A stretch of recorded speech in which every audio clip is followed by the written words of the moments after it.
제7부 다윗과 언약궤 예루살렘으로 향한 거룩한 행렬 프롤로그 이스라엘 역사에서 가장 중요한 전환점 중 하나가 찾아옵니다. 사사시대가 끝나고 이스라엘은 마침내 하나의 왕국으로 나아가기 시작합니다. 초대왕 사울솔 히브리어 그 생물연대 미상 제위 약 기원전 1020만 천년경의 시대를 지나 새로운 왕이 등장합니다. 그의 이름은 다윗 데이비드 히브리어 생물연대 약 기원전 104만 970년경 제위 약 기원전 101만 970년경 다윗은 단순한 군사 지도자가 아니었습니다.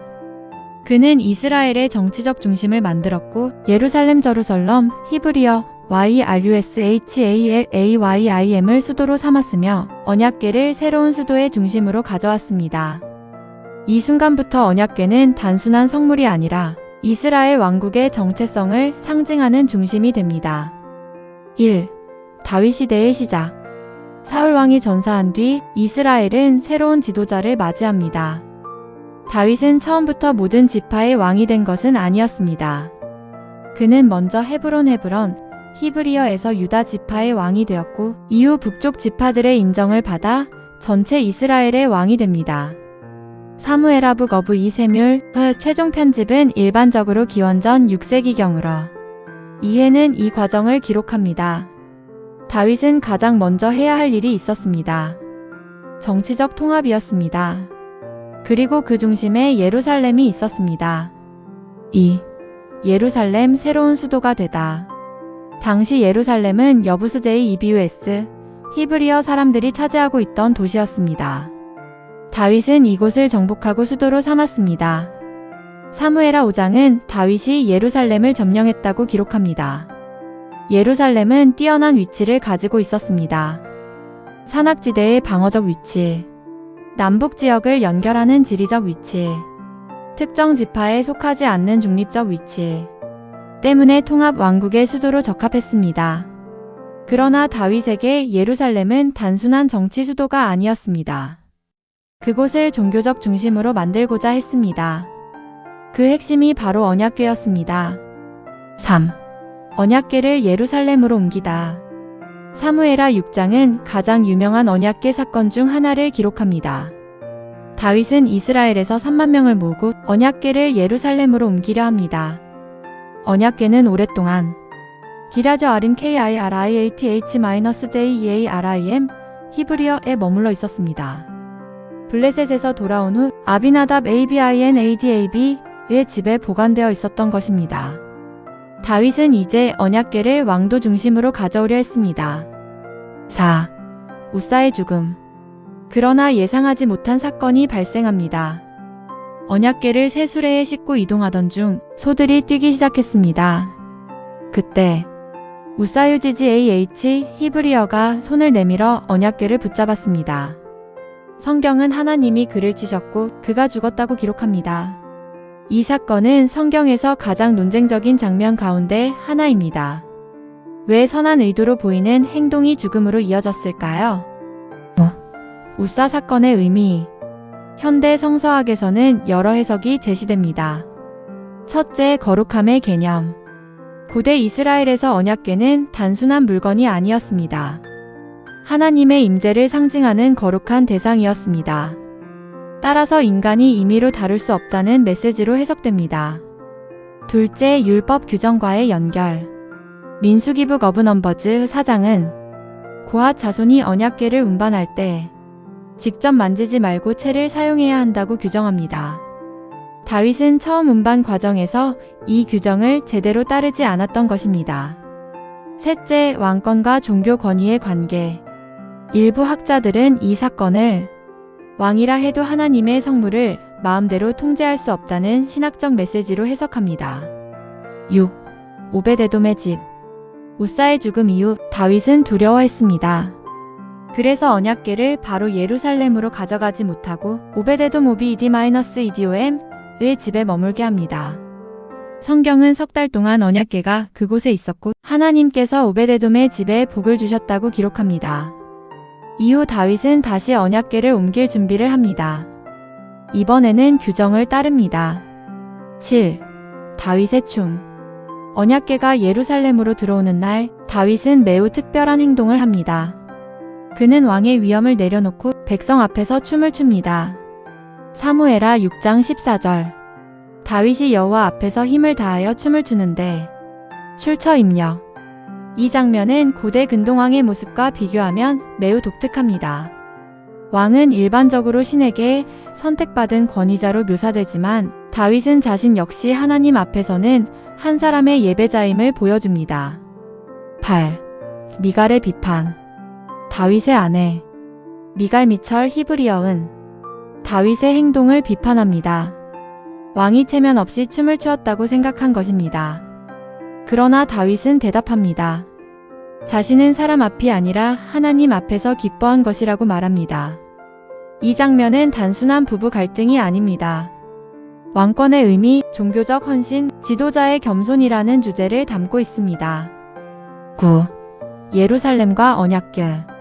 언약궤가 예루살렘에 도착하면서 도시는 단순한 정치 수도를 넘어 종교 중심지가 됩니다.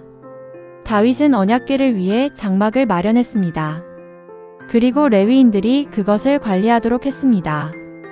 역대상북 어브 1 크라니컬즈 최종 편집은 일반적으로 기원전 54세기경으로 이해은 다윗 시대의 성전 예배 체계와 레위인의 역할을 상세히 기록합니다. 10. 다윗과 성전 건축의 꿈. 다윗은 언약궤를 위한 영구적인 성전을 건축하고 싶었습니다. 그러나 하나님은 이를 허락하지 않았다고 성경은 기록합니다. 대신 그의 아들 솔로몬 살러먼 히브리어 생물연대 약 기원전 10세기 제위 약 기원전 97만 931년경이 성전을 건축하게 됩니다. 그리고 언약궤는 마침내 예루살렘 성전의 지성소에 들어가게 됩니다. 제7부 정리. 다윗 시대는 언약궤 역사에서 가장 중요한 순간 중 하나입니다. 언약궤는 더 이상 광야를 떠도는 성물이 아니었습니다.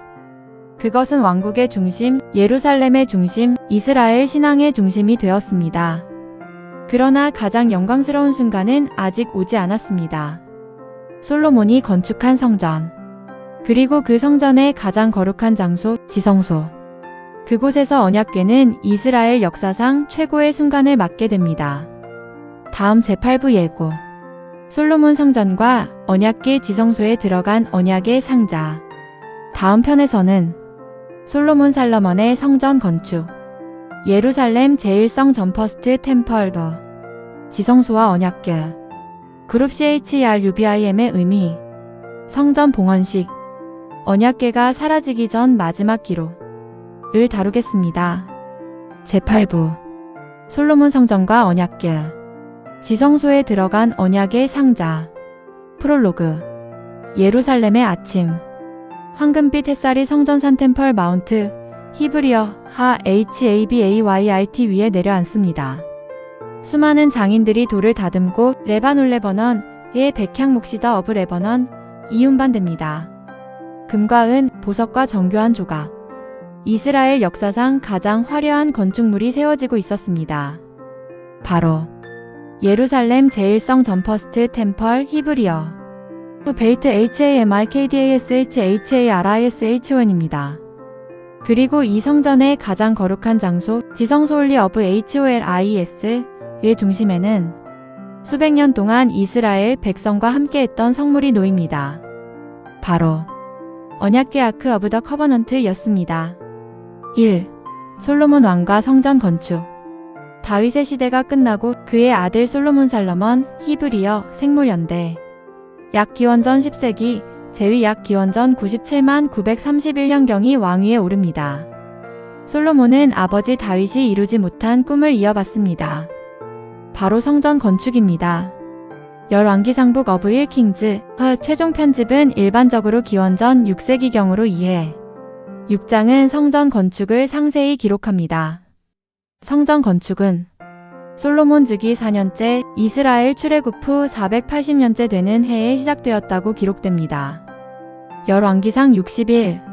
2. 예루살렘 성전의 구조. 솔로몬 성전은 고대 근동 성전 구조와 유사한 형태를 가지고 있었습니다.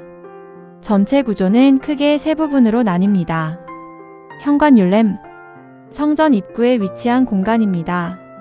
두 개의 거대한 기둥, 야긴 JACHIN-과 보아스 보에즈-가 세워졌습니다. 성소 HKHAL, 제사장이 봉사하는 주요 공간입니다.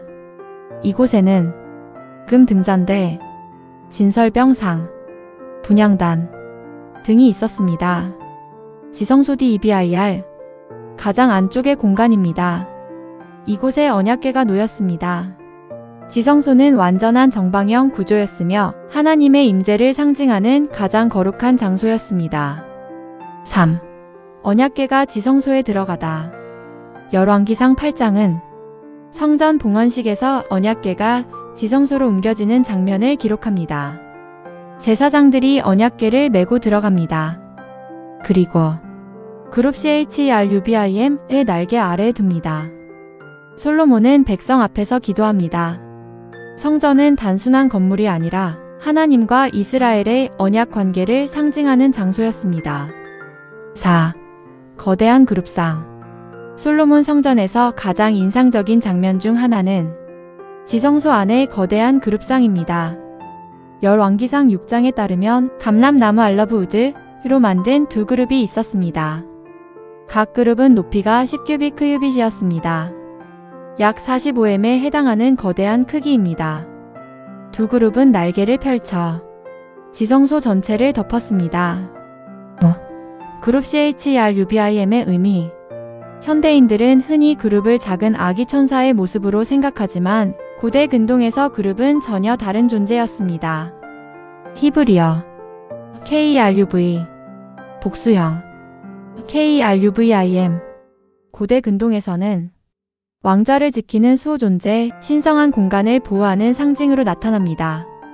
비슷한 예로 이집트의 스핑크스, 메소포타미아의 라마수엘 AMASSU 같은 수호 형상이 있습니다.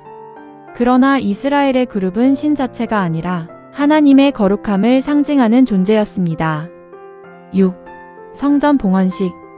성전이 완성되자 솔로몬은 거대한 봉헌식을 거행합니다.